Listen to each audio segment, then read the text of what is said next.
এই নাও রানী, আজ এই জলে রাজবাড়ির রান্না হবে। মহারাজ, আমরা সবাই চাই আপনি এই পানীয় জলের সরোবরের ব্যাপারে কিছু বলুন। কৃষ্ণনগরের মানুষের দীর্ঘদিনের ইচ্ছে আজ সফল হয়েছে। আমাদের রাজসভার সকল সভাসদদের জন্যে এতদিন পরে একটা পানীয় জলের সরোবর হয়েছে। প্রত্যেক সপ্তাহে এই সরোবরে বিজ্ঞানীর বানানো রাসায়নিক মেশানো হবে, যাতে জলে কোনো রকম জীবাণু না থাকে। এই জল রান্নার কাজে ব্যবহার করা যাবে এবং পরিশুদ্ধ করে বা ফুটিয়ে পান করাও যাবে। আরে সবাই দাঁড়িয়ে আছো কেন? হাততালি দাও, হাততালি, হাততালি। এই হাততালি তোমাদের সকলের প্রাপ্য, কারণ তোমাদের প্রত্যেকের 2 মাসের বেতন তোমরা দান করেছো বলেই অর্থাভাব থাকা সত্ত্বেও এই সরোবর এত তাড়াতাড়ি বানানো সম্ভব হয়েছে। এছাড়াও নিজেরা মাটি কাটা থেকে শুরু করে সকল কাজে সহযোগিতা করেছো, এটাও অনেক বড় ব্যাপার। আবার হাততালি। মহারাজ, এই আনন্দে কি খাওয়া দাওয়া হচ্ছে? খাওয়া বিশ্রাম সব হবে। আমি আর রানী একটু সমুদ্রে ঘুরতে যাব, তাই আগামীকাল থেকে 1 সপ্তাহ রাজসভা ছুটি। তোমরা নিজেদের মতন আনন্দ করো, বিশ্রাম নাও। টানা 1 সপ্তাহ ছুটি? হ্যাঁ, টানা 1 সপ্তাহ। কি আনন্দ! এবার হাত পা ছড়িয়ে শুধু আয়েশ করব। আমিও এই কদিন অনেক ধকল গেল। এটা চাই ওটা চাই, তারপর সব মালপত্র বওয়া, মাটি স্থানান্তরিত করা, সব কাজ করেছি। হ্যাঁ, এবার বিশ্রামটা চাই। কি বলো গোপাল? হ্যাঁ, ঠিক বলেছো সেনাপতি। তবে আমি আমার ব্যায়ামটা কিন্তু চালিয়ে যাব। সে চালাও, শরীরটা ধরে রাখতে হবে তো।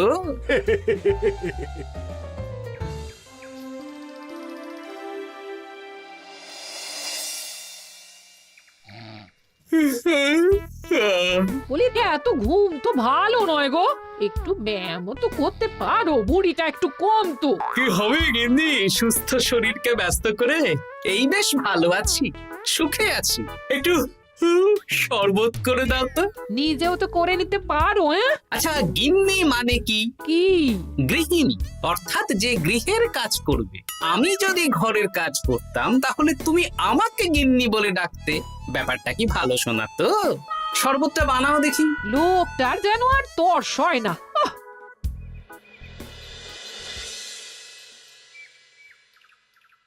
এই 137, হ্যাঁ 138, হ্যাঁ 139, হ্যাঁ 140। গিন্নি, কোথায় গেলে? কি হলো? তোমাকে সেই কখন বলেছি ডিম সেদ্ধ করে দিতে, করেছো? আরে বাবা, সকালে জামা কাপড়গুলো কেচেছিলাম, এখন ভাঁজ করে গুছিয়ে রাখছি। ওসব সেদ্ধ পরে হবে। পরে হলে চলবে না, ওটাই আমার নিয়ম। উঠবোস করে 4টে ডিম সেদ্ধ আর মুগুর ভেজে 4টে কাঁটালি কলা। নিজে সেদ্ধ করে নাও, আমি পারলাম না। তুমি যে কাজটা করছো সেটা রেখে আমার ডিমটা আগে সেদ্ধ করো। আমি 250টা উঠবোস শেষ করেই খাবো। 141, হ্যাঁ 142।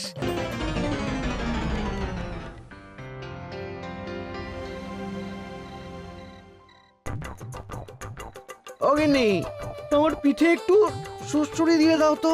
আমি এখন সন্ধে দেব, ওসব সুড়সুড়ি টুসুড়ি দিতে পারবো না বাপু। আহ, তুমি তুলতুলে হাতে সুড়সুড়ি দিলে ঘুমটা তাড়াতাড়ি চলে আসবে। এই সন্ধেবেলা ঘুমোবে কেন? যাও একটু পায়চারি করে এসো। না, এখনো তো পায়চারি না, এখন শুধু বিশ্রাম। দাও দাও দাও দাও, সুড়সুড়ি দাও, সুড়সুড়ি দাও। এই লোকটা জ্বালিয়ে মারলো। গিন্নি,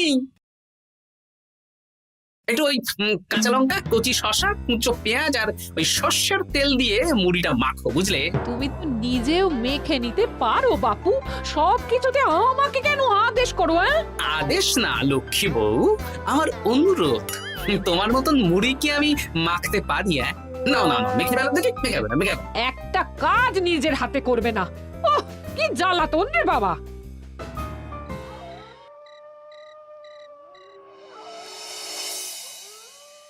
তরকারিটায় নুন একটু কম হয়েছে, বুঝলে গিন্নি? একটু ওই নুনটা দাও তো। এই সামান্য ব্যাপারে নুনটা দাও তো। এই সামান্য ব্যাপারে এত রাগ করার কি আছে?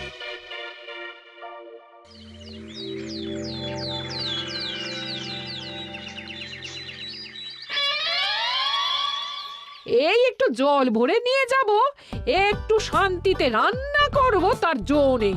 কর্তা বাড়িতে আছে, আমার হাড় মাস জ্বালিয়ে দেবে। আমার দুঃখের কথা আর কি বলি দিদি ভাই, সারা দিন এটা ওটা বায়না তো ছিলই, কিন্তু এখন ছুটি পাওয়ার পর থেকে যেন বায়না বেড়ে গেছে। আমার কর্তা তো এমনিতেই আরাম প্রিয়, এখন দেখছি ঘর থেকে বেরোতেই চাইছেন না। সারাক্ষণ শ্বশুরে দাও, এটা খেতে দাও, হাত পা টিপে দাও। আর যদি না কথা শুনে উল্টে বলি নিজে করে নাও, তাহলেই বাবুর গোসা হয়। যদি অভয় দেন তাহলে ছোট মুখে একটা বড় কথা বলবো। বলো বলো। আপনারা একটা কাজ করতে পারেন, যখনই আপনাদের কর্তারা আপনাদের কিছু একটা কাজ করতে বলবেন তখনই বলে মুখ ঘুরিয়ে নেবেন, দেখবেন তারপর সেই কাজ নিজেই করে নিচ্ছে। কিন্তু এতে যদি রাগ করে? রাগ করে আর করবেটা কি, সেই তো দিনের শেষে নিজের ঘরে নিজেকেই ফিরতে হবে। বরং আপনাদের এড়িয়ে যাওয়া দেখে ভাববে আপনারা হয়তো রেগে আছেন, তেতে আছেন, সেই ভয়ে নিজেরাই নিজেদের কাজ করে নেবে। ঠিক বলেছে বুচির মা, সোজা আঙুলে ঘি না উঠলে আঙুল বেঁকিয়ে ঘি বের করতে হয়, না হলে ঘিয়ের বোতলে তাপ দিতে হয়। ঠিক বলেছো, তোমার এই বুদ্ধিটা বেশ ভালোই দিয়েছো। আমিও আজকে থেকে এই পদ্ধতিটাই অনুসরণ করব। বেশি কথা বললেই ভাবে বেশি পাত্তা দিচ্ছি, নিজের ওজন ধরে রাখতে হবে, যাতে স্ত্রীদের তপে স্বামীরা কাঁপে। এবার সব কাজ নিজেরাই করবে, আর আমরা শুধু রান্না করে খালাস।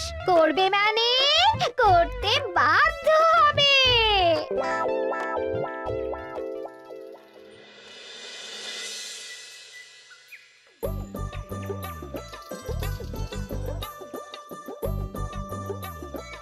কই গো গিন্নি, বাজারের থলেটা ধরো। উফ, বাবারে বাবা, কি গরম, চাবিটা ফেটে গেল গো। কই গো, নিয়ে যাও। চাপ বাবা, কিন্তু কথাই শোনে না। আরে বাবা, আমি কখন থেকে হাঁকছি বাজারের থলেটা নিয়ে যাও, কোনো কথা কানেই তোলো না। এ নাও দেখো, তোমার পছন্দ মতন কই মাছ এনেছি, আজকে তেল কই রেঁধো কেমন।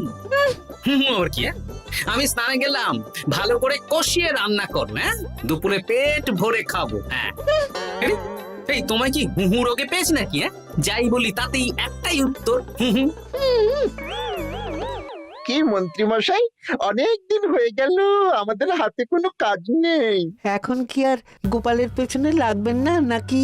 দূর, অনেক তো পিছনে লাগলাম, কিন্তু ফলের ফল তো কিচ্ছু হলো না, উল্টে আমার বদনাম হলো আর তোরাও ফেসে গেলি। তাই আর না। তাহলে এখন কি হাত গুটিয়ে বসে থাকবেন? এখন সুস্থ শরীর ব্যস্ত করতে চাইছি না, বুঝলি? পুজো ছাড়া তো সেইভাবে বড় ছুটি পাই না, কিন্তু অনেক বছর পর এক সপ্তাহ টানা ছুটি পেয়েছি, তাই এই ছুটিটা খেয়ে দিয়ে আয়েশ করে উপভোগ করতে চাই। বাহ, বেশ টাটকা ফল এনেছেন তো। খাবি? আপনি খাওয়ালে আমরা আবার না করতে পারি নাকি? দাঁড়া, তোদের গিন্নিমাকে বলছি কেটে দিতে। কই গো, শুনছো? কই গো? গিন্নিমা তো কোনো সাড়াই দিল না, তাই তো দেখছি। দাঁড়া, আমি রান্নাঘরে গিয়ে বলে আসি।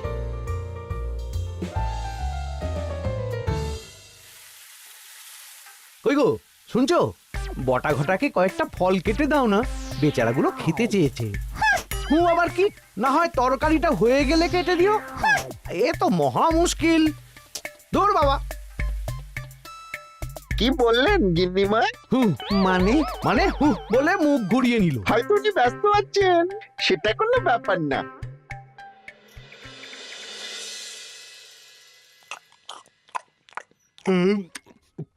সত্যি তোমার হাতের রান্নায় জাদু আছে। হ্যাঁ, বাহ বাহ।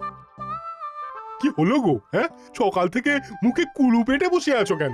তোমার কি কিছু হয়েছে? ওই দেখো আবার হু হু করে। দাও দেখি, আর একটু ভাত দাও। কি গো, ভাত দেবে না? আরে বাবা, তোমার কি রাগ বা অভিমান কিছু হয়েছে?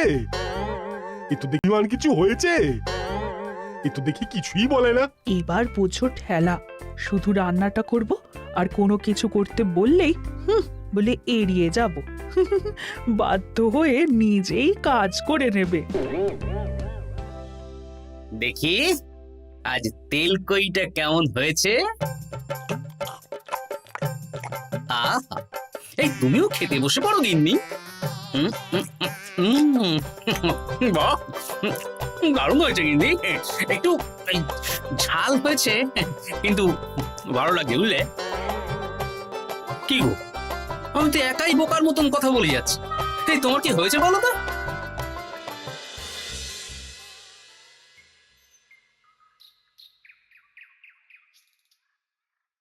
গিন্নি, মুদিখানা থেকে মাসকাবারি সব নিয়ে এসেছি। এবার জায়গার জিনিস জায়গায় ভরে ফেলো তো। কি হলো গো, ভরবে না? কি গো, রাগ করেছো আমার ওপর? নিচে নিচে ভরো ভরো নিচে।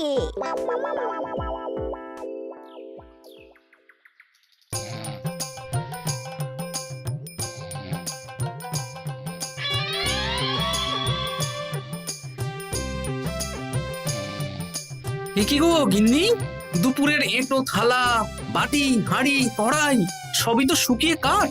এগুলো মাজবে কখন? আরে, এই কি শুরু করেছো বলো তো? শুধু হু হু করে যাচ্ছ। কিছু জিজ্ঞেস করলে হয় চুপ করে আছো, নয়তো হু হু বলছো। বাসনগুলো মাজবে না? হ্যাঁ, রাতে রান্না বান্না করবে না নাকি? আরে, এ তো আজব ব্যাপার। না, আমাকেই দেখি বাসনগুলো মেজে ফেলতে হবে। বাড়িতে তো আর 5টা দাস দাসী নেই।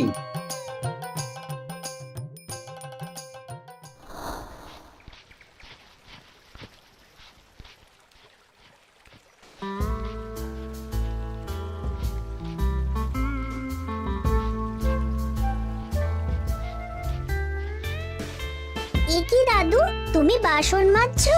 কি আর করবো, তোদের দিদার রোগ হয়েছে। কি রোগ হয়েছে দাদু? হুহু রোগ হয়েছে, হুহু রোগ। সেটা আবার কি? আমি কিছু জিজ্ঞেস করলেই হয় চুপ করে আছে, নয়তো হু হু করছে। কি কর দাদু, 1 সপ্তাহ ছুটি পেয়েছো, কোথায় আইস করে কাটাবে তা না তুমি বাসন মাজছো? কি আর করবো বল, সবই ভাগ্য। আরে দাদু, তোমার যে ঘটে বুদ্ধি আছে না, তুমি ভাগ্য বদল করে দিতে পারো। হ্যাঁ, দিদা পুনো হল হলে তুমিও তো বাঘাতে তোল। আর দেখি কবে ঠিক হয়, নইলে তো কিছু একটা ব্যবস্থা করতেই হবে।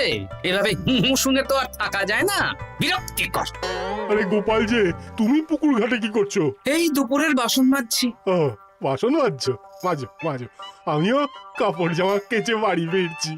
কেন গো, তোমার আবার কি হলো? আর বলো না, একটু ছুটিতে বিশ্রাম নিচ্ছি বা ব্যায়াম করছি, সেসব আমার গিন্নির সহ্য হয় না। কিছু করতে বললেই হু হু করছে। তোমার গিন্নিও হু হু করছে? শুধু আমার না গো গোপাল, মন্ত্রীমশাই আর রাজবৈদ্যের গিন্নিও। এদের কি একসাথে ছোঁয়াচে হু হু রোগে পেয়েছে নাকি? হ্যাঁ, তাই তো মনে হচ্ছে সবার গিন্নি শুধু রান্না করছে আর কিচ্ছু কুটো নেড়ে দুটো করছে না। হ্যাঁ, আচ্ছা বুঝেছি, আমরা যে বিশ্রামে আছি সেটা এদের সহ্য হচ্ছে না। কি করা যায় বলো তো? আমাদের বউ যখন কাজ করছে না, তখন নতুন বউ আনতে হবে, মানে আবার বিয়ে করতে হবে। কি যাতা কথা বলছো গোপাল? মানে ব্যাপারটা হলো গিয়ে,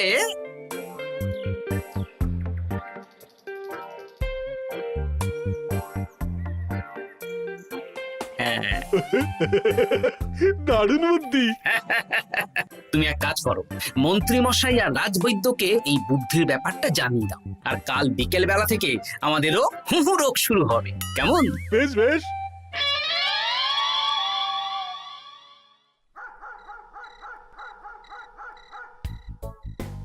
অগিন্নি, বাসনগুলো সব মেজে এনেছি, এবার তো ওঠো। রাতে রান্না করবে তো? এই তো ওষুধে কাজ দিয়েছে। এভাবেই খাটাবো। ছুটিতে বাড়ি বসে পায়ের ওপর পা তুলে খাওয়া বের করে দেবো, বের করে দেবো। হ্যাঁ, তুমি মনে মনে কি ভাবছো আমি ঠিক বুঝতে পারছি। সারা বছর খাটাখাটনির পর আমার 1 সপ্তাহ ছুটির সুখ তুমি চোখে দেখতে পারছো না। কাল খেলা ঘুরে যাবে।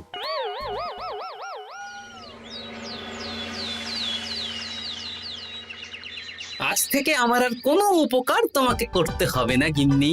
আমি নিজের ব্যবস্থা নিজেই করে নেব। হ্যাঁ, মানুষটা সেজে গুজে গেল কোথায়? হ্যাঁ, চললাম। কোথায় যাচ্ছি? গলায় মালা, এত সাজগোজ, কি ব্যাপার? বাবারে বাবা, আতরের গন্ধে ঘরটা ম ম করছে। এলাম। হুম।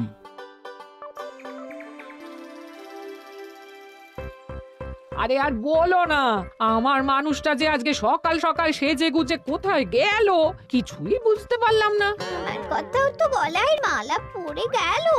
আমার কর্তা তো রজনীগন্ধা ফুলের আতর মাখছিল। কোথাও কি কোনো নিমন্ত্রণ আছে নাকি? কিছুই তো বুঝতে পারছি না। আমাদের এই হু হু ওষুধে বেশ কাজ দিয়েছে, কি বলেন? হ্যাঁ, হ্যাঁ, এখন আর বেশি বায়না করছে না। একবার হুক করেছে আর নিজেই সেই কাজ করে নিচ্ছে। আমি শুধু রান্নাটুকু করি, বাকি সব কাজ ওকে দিয়ে করাচ্ছি। কিচ্ছু বলতে হচ্ছে না, বাধ্য হয়ে করছে। আমিও তাই। আজকে তো ভেবেছি খাবার ঢেকে রাখবো, নিজে বেড়ে নিয়ে খাবে। বায়না একেবারে গুছিয়ে দেবো। হ্যাঁ,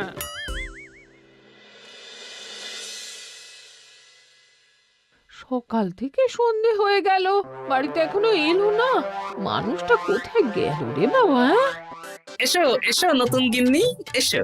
আজ থেকে তুমিও এই সুখের সংসারের সমান অংশীদার। এই এই এই এই এটা কে? হ্যাঁ? তুমি টোপট পরে এসেছো কেন? হ্যাঁ, নতুন গিন্নি, তুমি আমার পুরনো গিন্নির কথায় বেশি কান দিও না। আমি যা বলবো তাই শুনবে। তুমি আমার জন্য রান্না বান্না করে দেবে তো? আমি একটু একটু বায়না করব, সব শুনবে তো? তুমি বিয়ে করেছো? ও মা গো, আমার কি সর্বনাশ হলো গো!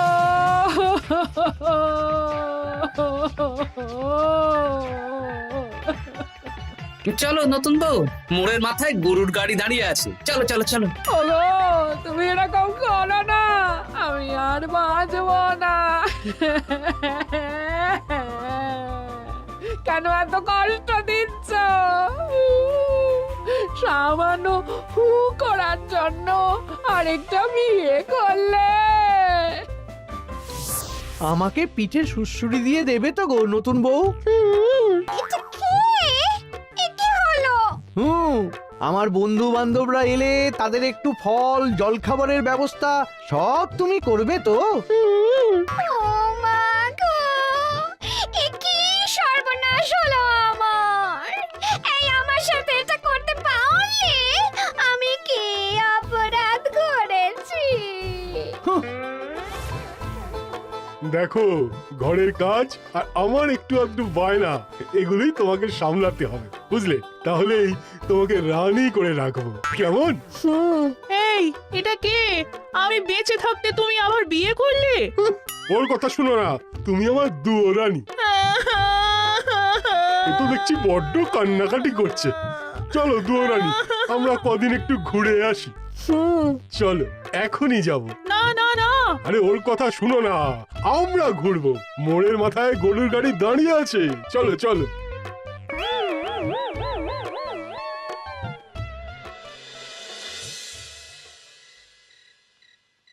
এখন আবার ঘুরতে যাচ্ছ?